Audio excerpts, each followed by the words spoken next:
ত্রৈধ বিন্দু।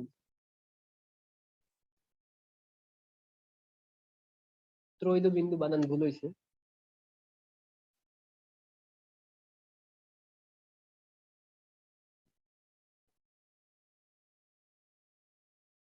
ত্রৈধ বিন্দু, ত্রৈধ বিন্দু কি সবাই জানো?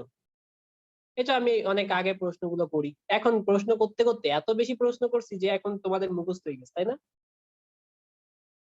যে তাপমাত্রায় বরফ, পানি, গ্যাস, নাকি বরফ, পানি, গ্যাস একই অবস্থায় থাকে, নাকি যে তাপমাত্রায় বরফ, পানি, গ্যাস থাকে, সোজা কথা মানে তিনটাই থাকে।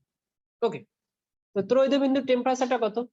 এটা হচ্ছে টি আর, এর মানটা হচ্ছে 273.16 কেলভিন, না 15, এনিওয়ে যাই হোক, এটা হচ্ছে ত্রৈধ বিন্দুর টেম্পারেচার, মানে পানির ত্রৈধ বিন্দুর টেম্পারেচার হচ্ছে এটা,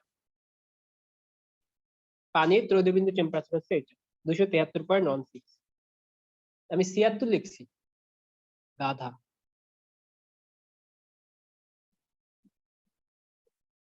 এটা ঠিক আছে। আচ্ছা, এখান থেকে প্রশ্নগুলো কিভাবে আসে?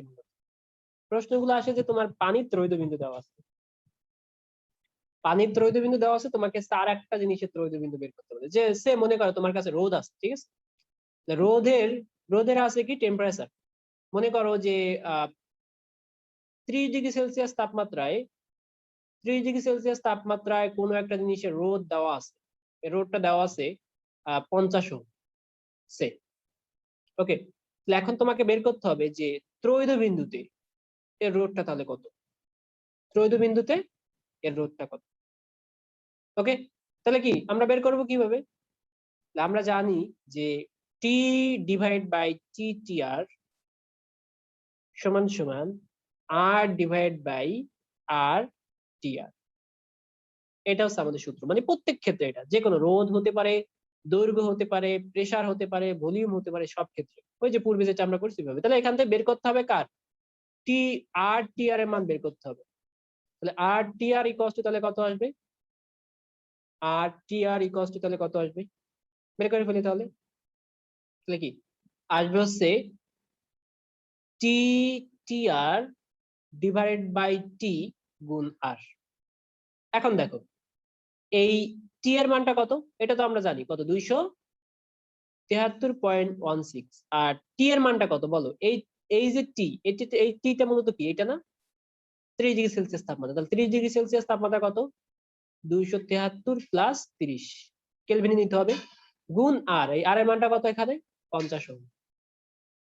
তাহলে কি আর টি আর এর মান বের হয়ে যাবে।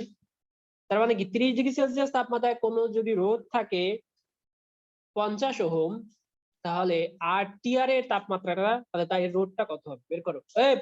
একজনে বলছে 400 কত যাবে, গাদা কোনে কথা হয় নাই, কত আসবে বের করো বের করো।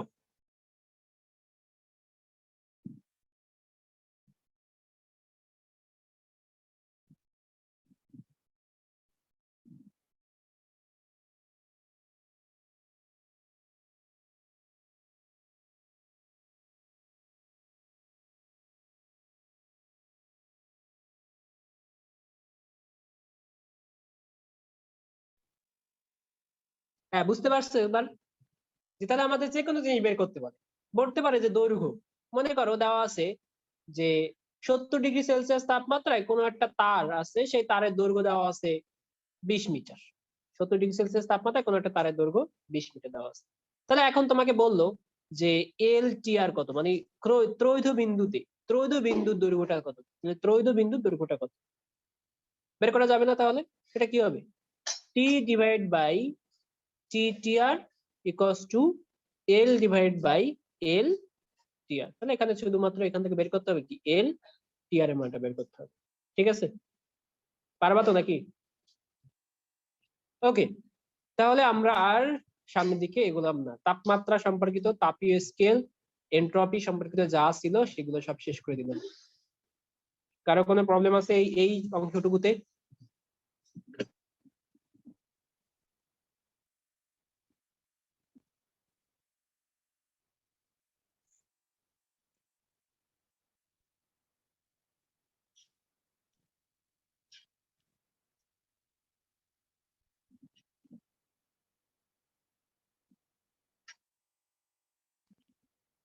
এরা তো অনেকে আবার ক্লাসে জয়েন হয়ে অডিও বাদ দিয়ে রাইখে দেয়, মানে আমার মতো। আমি আমি স্যারদের ক্লাসে জয়েন হয়ে তারপরে অডিও বাদ দিয়ে রাখি দিই, কারণ স্যাররা বক বক বক বক করে, শুনতে ভালো লাগে না। এই জন্য অডিও বাদ দিয়ে রাইখে দিই। তাহলে যদি আমাকে যদি এরকম ফাঁকি দেয় তাহলে কি হবে?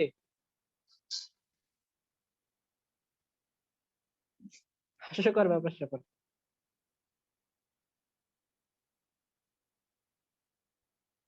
আর এখানে নেই কেটা ওই অডিও বাদ দিয়ে আছে, যে দেখো তুমি নিচে যাই দেখো একজন অডিও বাদ দিয়ে আছে। কে আছে দেখো তো। ঠিক আছে।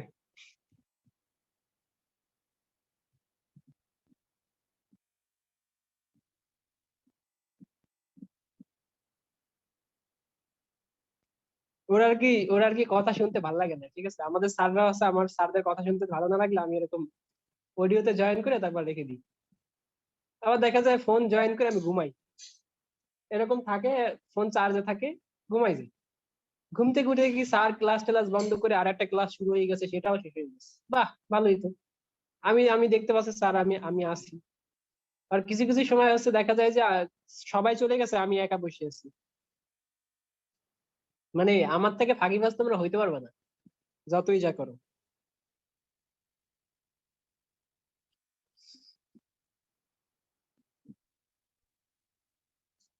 আর পরীক্ষাগুলো তো মনে করো যে নকল করে দিই। পোলাপানকে বলে দিই, এই তোমরা সবাই আমাকে হচ্ছে ই দিবা, সলভ পরীক্ষাতে দিবা। সেটা নকল করি। তো এখন যদি আমার পর্যায়ে তোমাদের যাইতে হয় তাহলে 4 বছর অপেক্ষা করা লাগবে, আরো যে কত কিছু করি। মানে ফাঁকিবাজির সর্বোচ্চ লেভেল আমার কাছে আছে।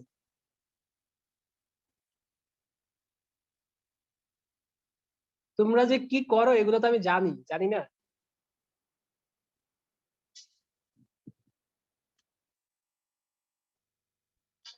আমি হচ্ছে একটা জিনিস বেশি দিন রাখি না, রাখলে কারণ ওটা মারপ্যাচ হয়ে যায়। ওরে বাবা, কয় কি একজন নাকি পানি নিয়ে বসে, একজনে ক্লাস করতে পানি নিয়ে বসে, খাইছে খাইছে কেটা, সুস্মিতা। সুস্মিতা নাকি পানি নিয়ে বসে, ঘুম পাইলে জল দেয়।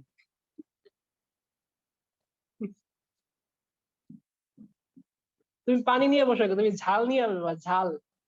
ঝাল নিয়ে বসবা, যেই দেখবা যে মানে ঘুম পাচ্ছে অমনি ঝাল দিবা। আর হচ্ছে যারা মিষ্টি ভালোবাসে তারা মিষ্টি নিয়ে বসবা।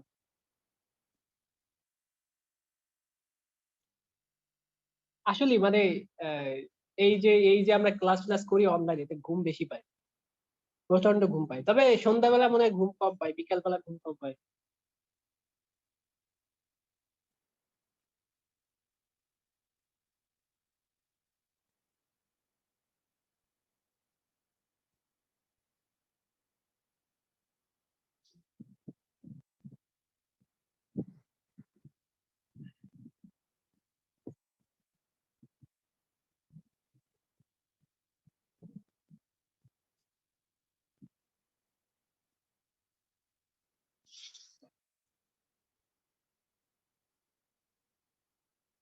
ও তার মানে এই তো দেখছো, আমি তোমাদের যে মুড়ি খাইতে বলি এমনি এমনি বলি না। এই যে সবাই মুড়ি নিয়ে বসে, একজনে ঝাল নিয়ে, একজনে চিড়া নিয়ে, একজন পানি নিয়ে, একজনে ঘুমাই যায়। কেউ গার্লফ্রেন্ড নিয়ে বসে না? গার্লফ্রেন্ড পাশে থাকলে মনে করো ছেলেরা আছে, গার্লফ্রেন্ড নিয়ে বসবা, এই আমি ঘুমাই গেলে এমনি থাপ্পড় দিবা। এটা গার্লফ্রেন্ডরা ভালো করে।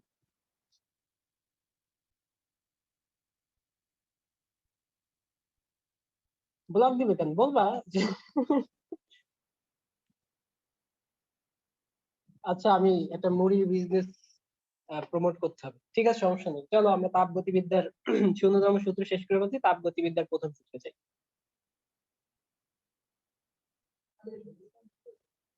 কি? হ্যাঁ, শেষ। এগুলো তো তাপগতিবিদ্যার প্রথম সূত্র, তো সহজ জিনিস।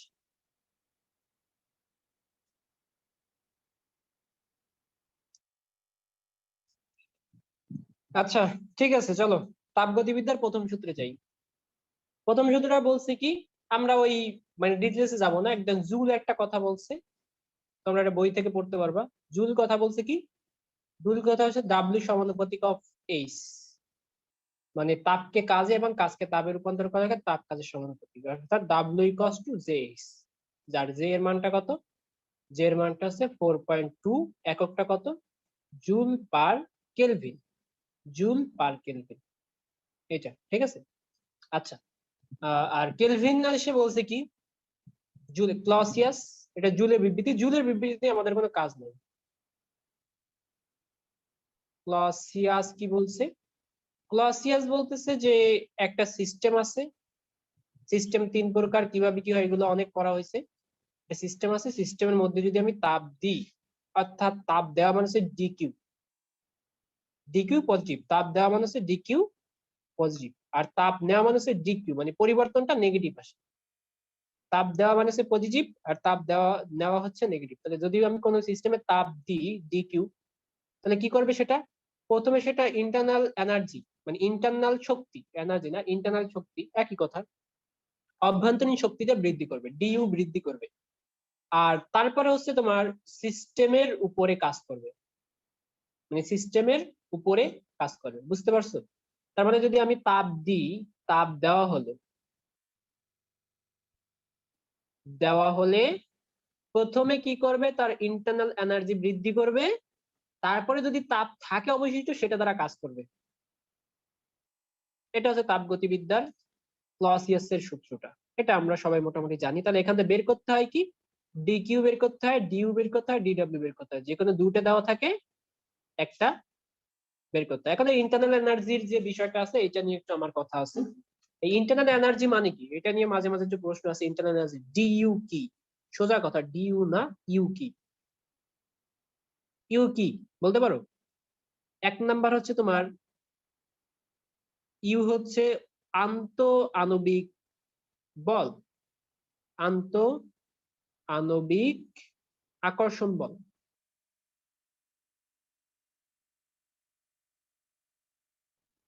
আন্তঃআণবিক আকর্ষণ বল বা বলকে শক্তিতে কনভার্ট করলাম। দুই নাম্বার কি, দুই নাম্বার হচ্ছে তোমার ইপি, মানে পটেনশিয়াল এনার্জি, ইপি তো জানি।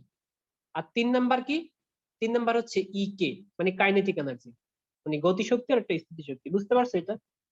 এখন মনে করো যে সিস্টেমের মধ্যে থাকে কি, গ্যাস থাকে, এই গ্যাসটা যদি আদর্শ গ্যাস হয় তাহলে কি কি ঘটনা ঘটে বলো? এই গ্যাসগুলো আছে, গ্যাসটা যদি আদর্শ গ্যাস হয় তাহলে কি কি ঘটনা ঘটে? আদর্শ গ্যাসের ক্ষেত্রে আন্তঃআণবিক শক্তিটা জিরোর কাছাকাছি, ইপির মানটা জিরোর কাছাকাছি মানে জিরো, আর ইকে এর মানটা আছে কত বলতো, 3/2 এনআরটি। বলো এই জিনিসটা কে কি বুঝো নাই?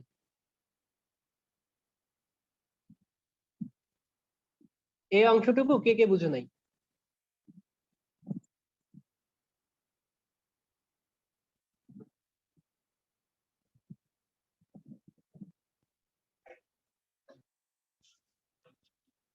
আচ্ছা, ইউ মানে কি, ইউ মানে হচ্ছে ইন্টারনাল এনার্জি বা মানে অন্তস্থ শক্তি, যেটাকে বলে অন্তস্থ শক্তি, অন্তস্থ শক্তি, অন্তস্থ শক্তি। তাহলে অন্তস্থ শক্তি মানে কি, অন্তস্থ শক্তি মানে হচ্ছে এক নাম্বার আন্তঃআণবিক আকর্ষণ শক্তি, ইপি মানে হচ্ছে তোমার স্থিতি শক্তি, যেটাকে বলা হচ্ছে বিভব শক্তি, ইকে মানে হচ্ছে গতি শক্তি। কার, এই যে গ্যাসের, তাহলে গ্যাসের আন্তঃআণবিক শক্তি, এই তিনটা মিলে, এই তিনটা মিলে হয় হচ্ছে ইউ। এবার বুঝছো, এই তিনটা মিলেই হচ্ছে ইউ। ইউ মানে হচ্ছে অন্তঃস্থ শক্তি, অন্তঃস্থ শক্তির মধ্যে কি কি আছে, আন্তঃআণবিক আকর্ষণ শক্তি, বিভব শক্তি এবং গতি শক্তি, এই তিনটা মিলে হয় ইউ। এখন যদি এটা আদর্শ গ্যাস হয়, মানে এখানে এর মধ্যে থাকবে কি, সিস্টেমের মধ্যে থাকে গ্যাস, যদি এটা আদর্শ হয়, আদর্শ গ্যাস হয় তাহলে কি ঘটনা ঘটবে বলতো? আদর্শ গ্যাস হলে আন্তঃআণবিক শক্তি জিরো এবং তোমার হচ্ছে বিভব শক্তি জিরো, শুধুমাত্র ই কে থাকে। ই কে সমান সমান লেখা যায় 3/2 এনআরটি, মনে আছে কিনা একটু দেখো তো, 3/2 এনআরটি অথবা ই কে ইকুয়ালস টু লেখা যায় 3/2 কেটিও লেখা যায়, এনআরটি অথবা 3/2 কেটি লেখা যায়, মনে আছে কারো? কোথায় আছে এটা? কেমিস্ট্রিতে পড়ছো। তারপরে আবার ফিজিক্সেরও আদর্শ গ্যাস ও গ্যাসের গতিতত্ত্ব অধ্যায় আছে, যদিও আমি সেটা পড়ানোর সময় পাইনি। ঠিক আছে, ওকে। তাহলে এখন দেখো, তাহলে এখন কি আদর্শ গ্যাসের ক্ষেত্রে এটাও জিরো, 1 নাম্বারও জিরো নাই, 2 নাম্বারও জিরো নাই, শুধুমাত্র 3 নাম্বার আছে। অর্থাৎ তাহলে 3 নাম্বার আবার কিসের উপর ডিপেন্ডেন্ট? 3 নাম্বার ডিপেন্ডেন্ট টেম্পারেচারের উপরে।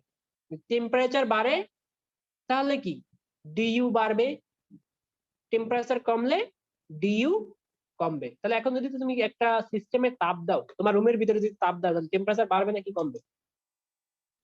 তোমার রুমটাকে সিস্টেম মনে করো, তোমার রুমের ভিতরে যদি তাপ দাও, মোট কথা তোমার রুমে হচ্ছে গ্যাসের চুলা আছে, গ্যাসের চুলায় এখন তুমি রান্না করলা, তোমার রান্নাঘরে রান্না করলে, এখন যদি রান্নাঘরে রান্না করলে কি হবে, ওই গ্যাসের চুলা দিয়ে তাপ হবে, তাহলে তাপ দিলে কি হবে, তোমার রুম গরম হয়ে যাবে, গরম হিট হয়ে যাবে। তখন আবার কি করতে হয়, ওই যে বাইরে একটা লাগাইয়ে, ফ্যান লাগাই আবার কি ঠান্ডা করতে হয়, তাই না?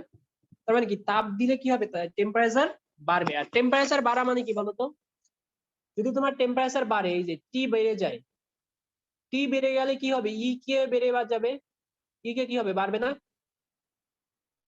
আর ই কে বাড়া মানে কি, ই কে বাড়া মানে এক সময় হচ্ছে তোমার ইউ ছিল, এখন বেড়ে হয়ে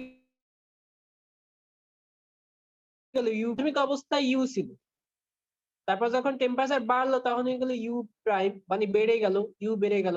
ইউ বেড়ে যাওয়া মানে কি, এটা মূলত ডিইউ, ডিইউ বেড়ে গেছে।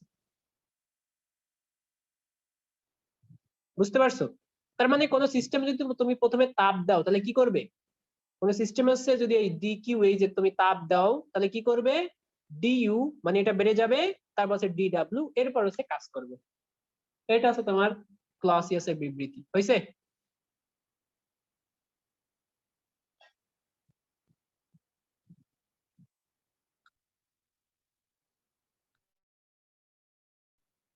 এখন দেখো এইগুলোর একটা ব্যবহার আছে, তো ব্যবহার গুলো অনেকবার শিখাইছি আমরা, এখন আর এই ডিটেলসে যাব না। ব্যবহারের ভিতরে আছে যে সমুষ্ণ প্রক্রিয়া ব্যবহার, সমুষ্ণ প্রক্রিয়া। সমুষ্ণ প্রক্রিয়ার ক্ষেত্রে কি ঘটে বলতো, সমুষ্ণ প্রক্রিয়ার ক্ষেত্রে আছে টি কনস্ট্যান্ট থাকে, মানে টেম্পারেচার কনস্ট্যান্ট। টেম্পারেচার যদি কনস্ট্যান্ট থাকে তার মানে কি, এই যে টি, এটা বাড়বেও না কমবেও না, তাহলে কি ইও বাড়বেও না কমবে না, তাহলে ডিইউ এর মানটা ক্ষেত্রে কি হবে, পরিবর্তন হবে না। ওকে, তাহলে আমরা কি জানি যে D Q equals to DU plus D W, এটা হবে যদি জিরো হয়ে যায়, তার মানে হচ্ছে তোমার D Q equals to D W. তার মানে কি সমষ্ণ পরিবর্তনের ক্ষেত্রে, সমষ্ণ পরিবর্তনের ক্ষেত্রে যতটুকু তাপ দিবা সেটা কি করবে, সরাসরি কাজে পরিণত করবে। এক্ষেত্রে কি আর ইন্টারনাল এনার্জির কোনো পরিবর্তন করবে না। হয়েছে? দেখো এক্ষেত্রে কি ইন্টারনাল এনার্জি, শেষ লাইন ক্লোজ। কি কারো কি সমস্যা আছে নাকি, নাকি বুঝতে পারো নাই? অলরেডি পূর্বে সবকিছু বুঝাই আসছে।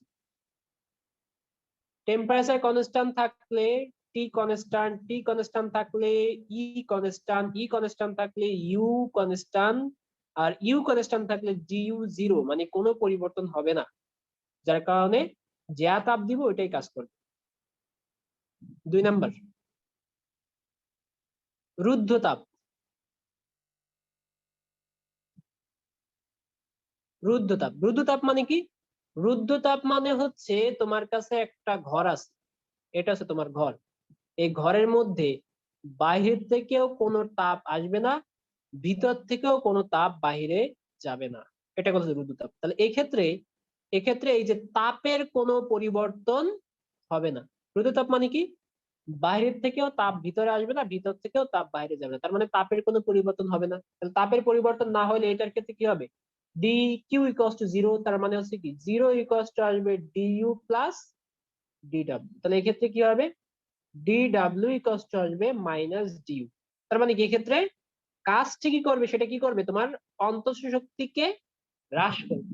সোজা কথা, ওই যে তোমার যখন তোমার খিদে লাগে, খিদে লাগলে কি করে, খিদে লাগলে তোমার পেটের ভিতরে যে কি যেন থাকে না, কারা থাকে, ওই যে ফ্যাগোসাইটোসিস বলে না কি যেন, কোষের ভিতরে যারা থাকে, কি বলে এটাকে? অটোফ্যাগি। কাকে বলে? রাইবোজোমকে অটোফ্যাগি বলে নাকি? অটোফ্যাগি কাকে বলে? মানে যে হচ্ছে লাইসোসোম, যাই হোক, লাইসোসোমকে অটোফ্যাগি বলে। লাইসোসোম কি করে? তোমার কাছে যদি খাবার না থাকে তাহলে কি করবে? তোমারই খাবে। বুঝতে পারছো? তো এখন বলছে কি, ডি কিউ যেহেতু জিরো, ডি কিউ জিরো হওয়া মানে কি? নিজেরাই নিজেদেরকে শেষ করে। ডি কিউ জিরো হওয়া মানে কি? মানে কোনো শক্তি নাই, কোনো শক্তি নাই।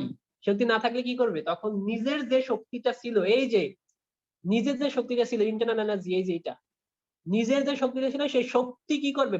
ভাঙবে, ভাঙে তারপরে কাজ করবে। এটা হচ্ছে কি রুদ্রতাপীয় প্রক্রিয়ার ক্ষেত্রে, মানে রুদ্রতাপীয় প্রক্রিয়ার ক্ষেত্রে অটোফ্যাগি। মনে থাকবে? এখন মনে থাকবে না, বায়োলজিতে সবাই খুব ভালো মনে থাকে। রিয়াজ ভাই আছে বায়োলজির বস, সে তো পুরো মজায় মজায় বায়োলজি পড়াচ্ছে। বুঝতে পারছো? তার মানে হচ্ছে রুদ্রতাপীয় প্রক্রিয়ার ক্ষেত্রে অটোফ্যাগি। আর 3 নাম্বার যদি আসি, 3 নাম্বার, এটা হচ্ছে তোমার সমচাপ। তো সমচাপের ক্ষেত্রে আমি আর ওই বড় ব্যাখ্যা যেতে পারবো না। সমচাপ, সাথে সমচাপের ক্ষেত্রে আসেন কি, সমচাপের ক্ষেত্রে হচ্ছে ডিডব্লিউ ইকুয়ালস টু পিডিবি। সোজা কথা, সমচাপের ক্ষেত্রে ডিডব্লিউ ইকুয়ালস টু পিডিবি, এটুকু মনে রাখবা, আর কিছু মনে রাখার দরকার নেই। তাহলে আমাদের কি আসবে? তাহলে আসবে হচ্ছে dQ equals to DU plus p dV. DV হচ্ছে তোমার আয়তনের পরিবর্তন। এটা একদম ব্যাখ্যা করার মতো সময় আমাদের কাছে নাই। লেখাতে আসলে মূলত প্রশ্নগুলো কোন জায়গাতে আসবে? প্রশ্নগুলো এই যে আছে, এগুলো হচ্ছে সরাসরি সূত্রগুলো দিয়ে দেবে, যে সমচাপের ক্ষেত্রে কি আসবে, রুদ্রতাপীয় প্রক্রিয়ার ক্ষেত্রে কি আসবে, সমউষ্ণ প্রক্রিয়ার ক্ষেত্রে কি আসবে। ঠিক আছে? আর 4 নাম্বার হচ্ছে সম আয়তন। সম আয়তনের ক্ষেত্রে কি আসবে বলতে পারো? সম আয়তনের ক্ষেত্রে পি ডিভি ইকুয়ালস টু ডিডব্লিউ, জানি না? পি ডিভি ইকুয়ালস টু ডিডব্লিউ। তাহলে এই ক্ষেত্রে সম আয়তন মানে হচ্ছে ডিভি, এটার মান 0। সম আয়তন মানে আয়তনের কোনো পরিবর্তন নাই, তাহলে ডিভি 0। ডিভি 0 হলে ডিডব্লিউ কত হবে? 0 আসবে। ডিডব্লিউ 0 হলে দেখবা তাহলে ডিকিউ ইকুয়ালস টু কত আসবে? ডিকিউ ইকুয়ালস টু শুধুমাত্র ডিইউ আসবে, আর বাকিটুকু 0। এটা হচ্ছে সম আয়তন। এগুলো আমরা সবাই মোটামুটি জানি। অর্থাৎ যে তাপ দিব সেটা কি করবে? কোনো কাজ মূলত করবে না। সে কি করবে? শুধুমাত্র নিজে নিজে খাইয়া মোটা হবে। বুঝছো? তো সম আয়তনের ক্ষেত্রে কি হবে? যা শক্তি দিব সে শক্তি কি নিজের ভিতরে জমা রাখবে। আর রুদ্রতাপের ক্ষেত্রে কি আসবে? রুদ্রতাপের ক্ষেত্রে বাইরের থেকে কোনো শক্তি দিব না, ঘরের ভিতরে যে শক্তি আছে অর্থাৎ নিজের ভিতরে যে শক্তি আছে সেটা অটোফ্যাগি, মানে নিজে নিজে কুড়ে কুড়ে খাবে। ওই যে কি যেন আছে না, যে তোমার স্মৃতিগুলো আমাকে কুড়ে কুড়ে খাচ্ছে।